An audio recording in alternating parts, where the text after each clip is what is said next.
지난주 주일에 요나서를 했는데 요나서를 이제 설교하고 난 다음에 1장을 좀 봐야 되는데 1장을 못 봤어요. 그래서 1장에 두 가지 주제가 좀 여러분들과 함께 말씀을 나눌 거리가 있어서 오늘 이 시간에 다루려고 합니다. 여러분 요나서는 다 읽어보셨죠? 요나서를 읽어보면 여러분 좀 마음이 어때요?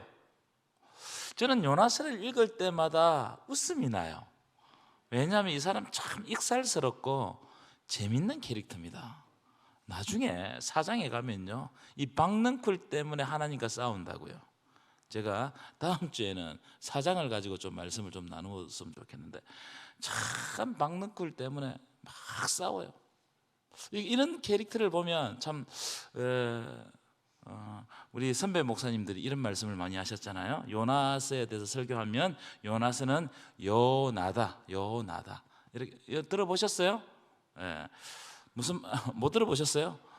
근데 이제 요나서를 이제 쉽게 설명하기 위해 가지고 요나서는 요나를 나를 보여주는 말씀입니다. 지금 우리의 모습, 현재 신앙 상태를 그대로 드러내는 그런 모습이 요나서다. 요나서를 여러분 몇 번 읽어보시면 내 모습이 거기에 있어요. 여러분들의 모습이 거기에 있습니다. 그래서 하나님의 뜻, 좀 있으면 말씀드리겠지만 하나님의 뜻이 막 있지만 내가 화가 나면 하나님의 뜻이고 뭐고 없어요. 내가 섭섭하면 이분은 하나님의 뜻 이렇게 이야기하는데 나중에 본질적인 상황에 딱 맞닥뜨리면 이 하나님의 뜻이고 뭐고 없습니다. 그러니까 요나가 어떻게 합니까? 마지막에 차라리 죽는 것이 낫습니다. 나를 죽여주십시오. 하나님한테 막 그렇게 따진단 말이에요. 그것이 우리의 모습을 그대로 보여주는 요 나의 모습이다. 그런 관점으로 볼 수가 있습니다. 자, 1장을 보시면 저는 1장에 두 가지 주제를 발견했어요. 두 가지 주제. 자, 1장 반복되는 첫 번째인데요. 반복되는 여러분 단어를 한번 보십시오. 1장 3절 한번 읽어볼까요? 시작. 그러나 요나가 여호와의 얼굴을 피하려고 일어나 다시스로 도망하려 하여 요바로 어떻게 했다고요? 요바로 내려갔다는 거예요. 이 내려갔다는 단어가 또 반복됩니다. 5절 하반절 보십시오. 5절 다 읽지 마시고 5절 떼어 보십시오. 5절 하반절 보면 이런 대목이 있습니다. 그러나 요나는 배 밑층에 어떻게 했다고요? 내려간단 말이에요. 내려가가지고 이 내려간다는 표현과 함께 누워 깊이 잠이 든 것과 같이 이게 등가가 이루어져요. 내려가서 깊이 잠이 들었다는 겁니다. 그리고 결국 1장 말미에 가면 어떻게 됩니까? 요나가 바다 밑으로 떨어집니다. 깊은 바다, 그러니까 배보다 더 깊은 바다로 떨어진단 말이에요. 여러분, 이 성경은 위대한 신앙을 표현할 때 뭐라고 표현합니까? 올라간다고 그래요. 독수리가 날개치듯 올라간다고 그러죠. 그래서 여러분, 신앙은 올라가는 신앙이 되어야 됩니다. 하지만 내려간다고 표현한다는 것은 그가 하나님을 떠났다 이 말이에요. 내려간다, 자꾸 내려간다고 표현한다 이 말은 요나가 하나님을 떠났다는 겁니다. 자, 그런 의미를 가지고 1장 3절 다시 보십시오. 자, 3절 띄워보시면 그러나 요나가 여호와의 얼굴을 어떻게 하려고요? 피하려고. 자, 그 다음도 계속 보십시오. 일어나 다시스로 도망을 하여 요바로 내려갔더니 마침내 다시스로 가는 배를 만난지라 여호와의 얼굴을 어떻게 했다고요? 피하여. 요나가 내려간 것은 하나님의 얼굴을 피하기 위함입니다. 하나님의 얼굴을 피해서 자꾸 도망가는 겁니다. 여러분, 여러분 한번 가만히 생각해 보십시오. 상대와 좋은 관계를 가질 때는 여러분 대화할 때 어디를 보고 대화하십니까? 그 사람의 눈을 보고 얼굴을 보고 대화를 해요. 그러면 그 사람이 관계가 좋고 그 사람이 사랑스럽고 마음에 들고 하면 대화를 하면 할수록 어때요? 마음에 기쁨이 샘솟죠. 그리고 더 깊은 관계로 나아가는 거예요. 하지만 상대와 관계가 나빠지거나 무슨 섭섭한 일이 생기거나 아니면 막 싸우거나 서로 오해하거나 그러면 어떻게 됩니까? 상대의 얼굴을 보고 싶어요, 보기 싫어요? 그렇죠. 왜 저를 보고 크게 이야기하세요? 상대의 얼굴을 피하는 거예요. 그래서 서로 막 한바탕 싸우고 나면 저절로 피해 다닙니다. 똑같은 이치예요. 이 요나가 하나님을 피한 이 이치가 똑같은 이치란 말이에요. 여러분, 하나님과의 관계가 깨지면 가장 먼저 일어나는 현상이 뭔지 아십니까? 예배를 기피한다는 거예요. 하나님과의 관계가 다 깨지죠. 우리가 교회에 오다가 상처를 받든지 뭘 하든지 하나님과의 관계가 깨지면 예배드리기가 어마어마하게 힘듭니다. 예배드리기가 두렵고 예배 시간에 가긴 가야 되는데 마음이 무거워지고 특별히 하나님의 말씀이 안 들려요. 목사님 또 저 말씀 하시다. 똑같은 말을 옛날에도 언제 했는데. 여러분, 제발 성경책에 뭐 적지 마세요.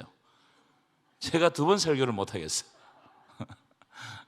예전에 있었던 교회 목사님 아프셔가지고 한번 설교를 반복을 했습니다. 그래 이제 내려오는데 저는 모르죠. 어떤 권사님이 저를 톡 치면서 목사님 몇 년 몇 월 며칠 날 이거 저 목사님 설교했습니다 이러더라고요. 여러분, 하나님의 말씀이 안 들린단 말이에요. 하나님과 관계가 깨지면 그게 어떤 이유든지 섭섭하든지 싸웠든지 아니면 목회자와 틀어졌든지 그래 되면 말씀이 안 들려요. 그리고 이 모든 일이 번뇌스럽습니다. 야, 내가 이렇게까지 신앙생활을 해야 되냐. 그래서 예배드리기가 마음이 무겁고 교회 오기가 무거워집니다. 그러니까 교회와 점점점 담을 쌓게 되는 거죠. 이게 신앙이 내려가는 첫 번째 척도입니다. 여러분, 정말 하나님을 사모하면 예배 시간이 기다려집니다. 믿으십니까? 오늘은 무슨 말씀을 주실까? 그리고 똑같은 말씀을 주셨는데도 그걸 아멘으로 받아요. 왜냐하면 내 마음이 옥토기 때문에. 똑같은 말씀을 주셔도 내 마음을 그걸 받아들이고 열매 맺게 돼요. 그러니까 무슨 말이냐면 내 마음이 어떤 마음이냐 이게 중요해요. 그래서 여러분, 예배 시간에 올 때 여러분의 마음을 옥토로 만들어서 오시기를 간절히 축원합니다. 되도록이면 예배 시간에 싸우지 마시고 예배 시간에 오시기 전에 되도록이면 화해를 하시고 예배 마치고 가서 싸우시고 또 중요한 것은 하나님과의 관계가 깨지면 기도하기 싫어요. 기도 자리에 앉잖아요. 5분을 넘기기가 힘듭니다. 힘들어요. 할 말이 없어요. 마음이 기도하라는데 목사가 기도하라는데 마음이 너무 답답해요. 앉아있는 것이 고역입니다. 그런 거 경험해 보셨어요? 힘들어요. 이게 뭐냐 하면은 내가 하나님과의 관계가 깨어졌다 이 말이에요. 여러분, 신앙은 한 번 내려가면 계속 내려가요. 그럼 동의하십니까? 한 번 탁 이렇게 내려가게 되면요, 이걸 올리기가 쉽지 않습니다. 내려가는데 이게 가속도가 붙어요. 사탄은 우리의 신앙이 곤두박질 치는 것을 가만두지 않습니다.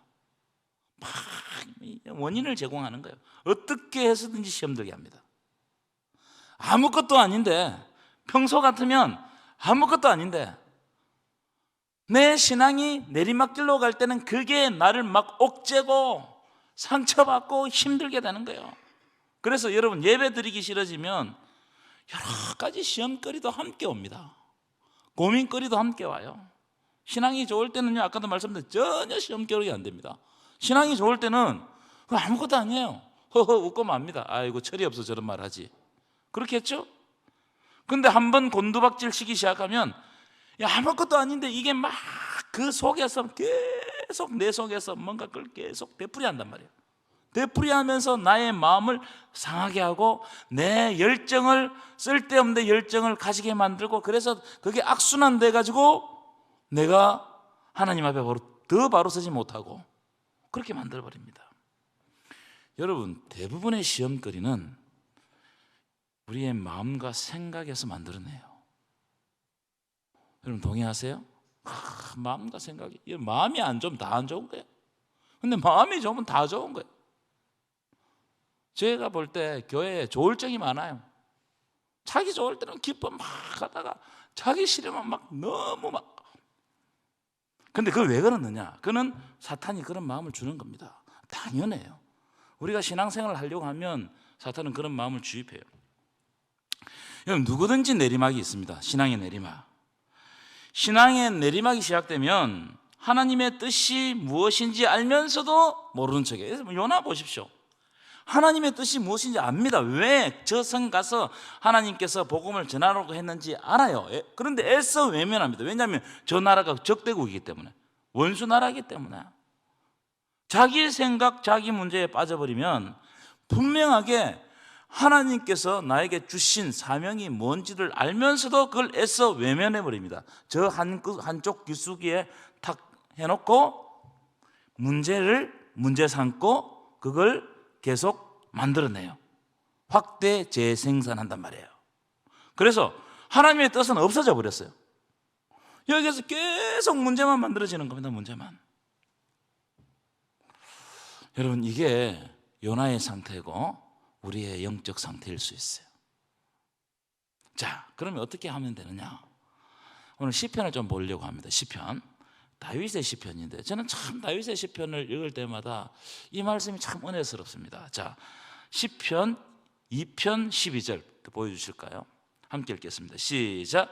그의 아들에게 입맞추라. 그렇지 아니하면 진노하심으로 너희가 길에서 망하리니 그의 진노가 급하시니. 자, 그다음 보십시오. 이게 지금 다윗이 고난 중에서 아뢰는 겁니다. 자, 그다음 시작. 여호와께 피하는 모든 사람은 다 복이 있도다. 아멘이십니까? 자, 시편 7편 1절도 보겠습니다. 시편 7절 1절도 함께 읽겠습니다. 여호와 하나님의 시작. 여호와 내 하나님이여, 내가 주께 피하오니 나를 쫓아오는 모든 자에게서 나를 구원하여 내소서. 아멘이십니까? 한 군데만 더 봅시다. 시편 16편 1절 함께 읽겠습니다. 시작. 하나님이여, 나를 지켜주소서. 내가 주께 피하나이다. 이 다윗의 시편을 읽어보면요, 내가 주께 피합니다. 내가 여호와께 피합니다. 이 이야기가 굉장히 많이 반복됩니다. 특별히 환난이 있을 때, 특별히 내 신앙이 내리막길로 갈 때, 그리고 내가 어떻게 할지 모를 때, 이때 뭐라고 이야기하냐면 내가 주께 피한다는 거예요. 이게 무슨 말일까요, 여러분? 여러분, 내가 내 신앙이 시험이 들고 내리막길로 확 가고 영적 다운이 일어나고 이러면요, 내 힘으로 못 일었어요. 절대로 못 일었습니다. 오히려 그걸 생각하면 아까 말했죠, 악순환, 확대 재생산돼 가지고 그 문제의 마음이 나를 집어삼켜 버려요. 그래서 기쁜 말이 안 나오고 자꾸 한숨이 나오고 나쁜 말이 입에서 계속 재생산되는 겁니다. 그때 다윗이 뭐라 하느냐, 환난 날에 자기를 죽이려고 하는 사람이 너무나 많았어요. 그때 다윗이 하는 이야기가 이것은 자기 힘으로 이겨낼 수가 없는 거예요. 그러니까 내가 죽게 피하겠다. 나에게 위기가 올 때 나는 주님 품으로 가서 주님의 말씀을 듣겠다는 거예요. 주님께서 어디로 인도하실지 내가 그분을 바라보겠다는 거예요. 아멘이십니까? 이게 중요한 여러분 신앙의 태도다. 여러분, 시험 없는 사람 아무도 없습니다. 목사님, 저도 시험이 있고요. 여러분 위대한 신앙인들, 아브라함도 다 시험이 있었어요. 다 시험거리가 있습니다. 그러나 여러분, 그때 어떻게 하냐면 여러분들이 가지고 있는 모든 생각을 내려놓고 하나님께 피하고 하나님께서 주시는 말씀에 귀를 기울이고 어디를 향해야 되는지를 바라봐야 돼요. 믿으십니까? 이때 하나님께서 여러분 삶 가운데 책임을 져주시고 복을 주실 줄 믿습니다. 그래서 시편 2편 12절에 보면은 여호와께 피하는 모든 사람은 다 복이 있도다. 이 말씀이 여러분의 말씀 되시기를 간절히 축원합니다. 두 번째, 1장 3절 다시 볼게요. 1장에서 요나서 1장에서 주시는 말씀 가운데 1장 3절. 자, 일어나 다시스로 도망하려 하여 욥바로 내려갔더니, 자, 그다음 보십시오. 뭐라고요? 마침 다시스로 가는 배를 만난지라. 마침. 저는 이 부분이 제 마음에 탁 와닿았어요. 제가 주일날 이 설교를 좀 하고 싶었는데 제가 못했어요. 시간이 없어가지고.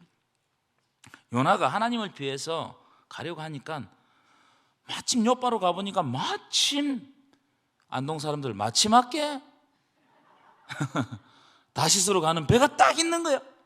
희한하잖아요, 이게. 아니 딱 어디로 가려고 했는데 생각만 하고 갔단 말이에요. 우리가 다시스는 땅끝입니다. 지금으로 이야기하면 스페인인데 스페인 그 도시에서 이렇게 언덕 위에 이렇게 기록을 해놨대. 여기는 땅끝이다. 좀 더 나가면 물이 떨어진다는 거예요. 더 이상 나가지 말라. 이런 곳이 스페인, 포르투갈의 여러 곳에 그런 데가 있어요. 스페인 저쪽으로 가면은 이 물이 떨어지는 줄 알아요. 고대 사람들은. 땅끝으로 가려고 해서 하나님이 안 보이는 곳. 다시스로 가려고 했는데 마지막에 갔더니 어떻게 됐다고요? 땅끝으로 가는 배가 있는 거예요. 다시스로 간다는 것은 하나님을 완전히 피해가지고 하나님 없는 곳으로 간다는 겁니다. 그때 마침 다시스로 가는 배를 순조롭게 만났다. 분명히 여러분 기억하셔야 됩니다. 신앙의 내리막길인데 내가 하나님의 뜻을 저버리고 가고 있는데 분명히 내 마음에 불안이 있어요. 그런데 뭔가 일이 술술술 잘 풀려. 여러분 그럴 때가 있었어 없습니까? 있습니다. 여러분 하나님과의 관계가 깨지고 그래서 예배 자리에 오기 싫고 기도해도 안 되고 마음은 답답하고 그런데 이 영적 이 갈증이 일어나고 도저히 내 힘으로 이겨낼 수 없는 그런 여러 가지 영적인 그런 짓눌림 속에 있는데 내 육체적인 내 인간적인 삶에는 좋은 일이 생기는 거예요. 괜찮아요. 그래서 이런 현상이 생기면 나는 영적으로 완전히 다운되어 있는데 이런 일이 생기면 하나님의 뜻으로 착각하는 사람들이 있단 말이에요. 이 요나가 그랬어요. 하나님의 뜻을 떠나가지고 이게 분명히 하나님의 명령이 아닌데 딱 갔더니 다시스로 가는 배를 마지막에 만나버리는 거예요. 이게 하나님의 뜻인가? 하나님이 나에게 말씀하셨던 게 잘못된 거 아닌가? 이렇게 생각하면서 하나님을 떠나 더 멀리 가버리는 겁니다. 여러분 목회자들도 그런 생각을 할 때 많아요. 분명 하나님 주시는 생각이 있거든요. 처음에 제가 목회 시작할 때 이 생각을 가지고 하나님께서 목회하라고 내 마음에 주신 것이 있어요. 근데 하다 보면 편한 것을 따라가고 싶은 욕망이 들어요 안 들어요? 있어요. 그러다 보면은 그 길이 확 열려버려요.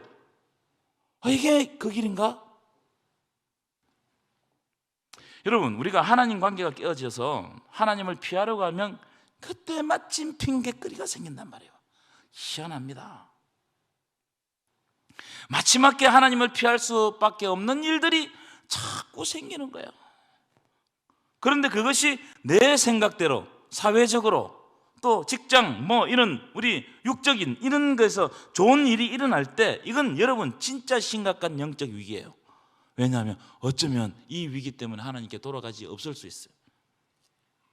제가 이런 분들 종종 만납니다. 신방을 하다 보면 하도 교회 안 해가지고 전화를 하면 목사님 요즘 너무 바빠가지고 바빠서 죽겠습니다. 제가 속으로 진짜 죽을 것 같다. 내가 저러다 진짜 죽는다. 사업이 잘 돼가지고요.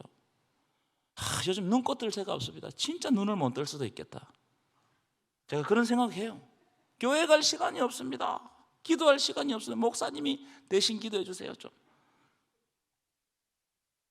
어이구 이게 진짜 심각한 영적 위기단 말이에요. 이게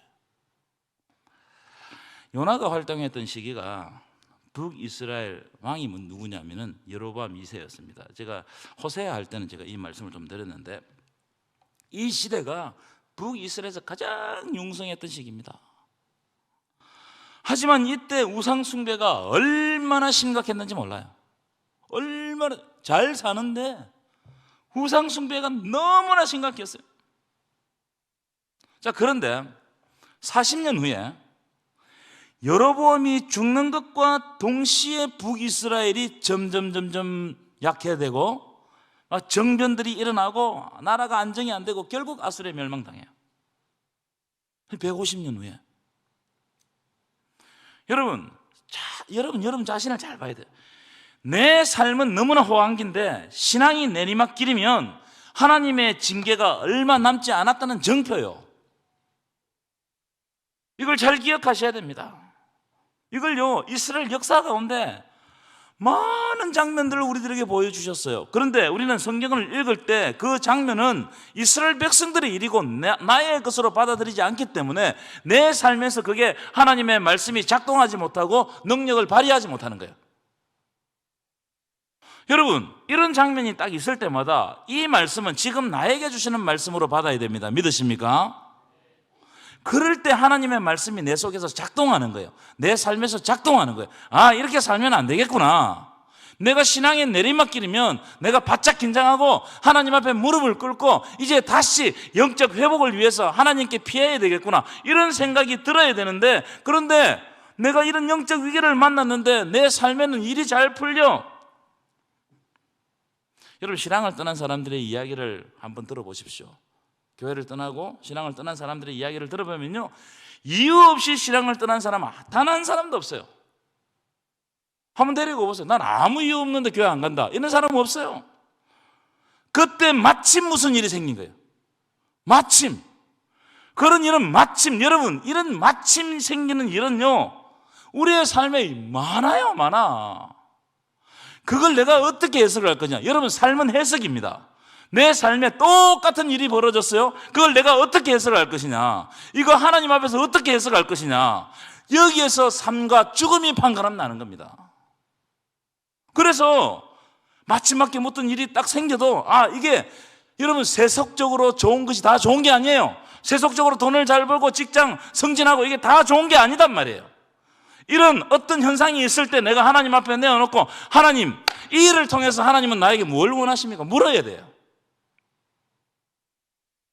그때 하나님께서 말씀해 주시는 거예요. 네가 위험할 수 있다. 요나가 뱀이까지 내려갔습니다. 뱀이까지 내려갔어요. 그래가지고 하나님의 말씀 못 듣는 척을 뱀에다 잠을 자고 있어요.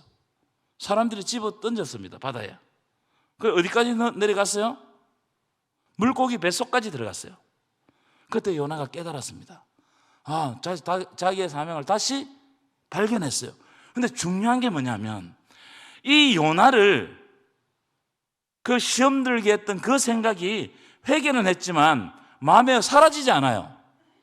그리고 사장이 그러면 어떻게 되냐면은 하나님하고 막 따져요. 내가 죽기까지 할지라도 합당하나이다 이러면서. 하나님이 분명 하나님의 뜻을 분명히 보여주셨는데 그게 안 보이는 거예요. 내 생각과 내 고집이 더 앞서는 거예요. 여러분, 그래서 영적으로는 고집이 나를 망칩니다. 이걸 여러분 깊이 생각해야 됩니다. 여러분, 혹시 여러분이 예배드리고 기도하는데 그걸 하지 못하게 만드는 핑곗거리가 많아졌습니까? 여러분 자신에게 오늘 기도하시면서 한번 물어보세요. 그건 신앙의 위기다 이 말이에요. 신앙의 위기다. 다니엘은 총리가 되고 나서도 예루살렘을 향해서 하루에 3번 기도했습니다. 아니, 총리가 되었는데, 아니, 권력을 얻었는데, 근데 그때 예루살렘을 향해서 난 창을 열고 하나님 앞에서 무릎을 꿇고 겸손히 기도했습니다. 하나님은 다니엘을 통해 가지고, 자 보십시오, 다니엘을 통해서 바벨론을 통치하셨어요. 다니엘을 통해서 페르시아를 통치하셨어요. 아멘이십니까? 하나님은 위기의 시대에 하나님 앞에 기도하고 바로 선 사람을 통해서, 그 사람을 통해서 통치하십니다. 아멘이십니까? 저는 하나님이 지금 이 시대에 하나님의 뜻이 분명히 있다고 생각해요. 여러분들을 통해서 하나님의 통치가 일어나기를 간절히 축원합니다. 이게 우리의 사명입니다. 우리 교회가, 여러분 교회 건물 별거 아니에요. 여러분 교회 시스템 별거 아니에요. 시대마다 바뀌어 왔어요. 예배 순서, 예배 모습 시대마다 많이 바뀌어 왔어요. 중요한 게 뭐냐? 교회 건물도 아니고요, 교회 제도도 아니에요. 뭐냐면 하나님의 사람들이 시험이 오더라도 하나님 붙들고 기도하고 이 시대에 하나님 뜻이 나를 통해서 이루어지기를 바라는 마음으로 하나님 앞에 겸손하게 엎드릴 때, 그때 하나님께서는 이 교회를 주님 오실 때까지 존재하게 하실 줄 믿습니다. 이걸 마음에 꼭 새기십시오. 여러분의 마음에 꼭 새기세요. 이 시대에 나에게 하나님은 무슨 사명을 주셨는가? 이걸 마음에 새길 때 우리는 올라가는 신앙이 되는 겁니다. 여러분, 신앙은 질문입니다. 한번 따라합시다. 신앙은 질문입니다.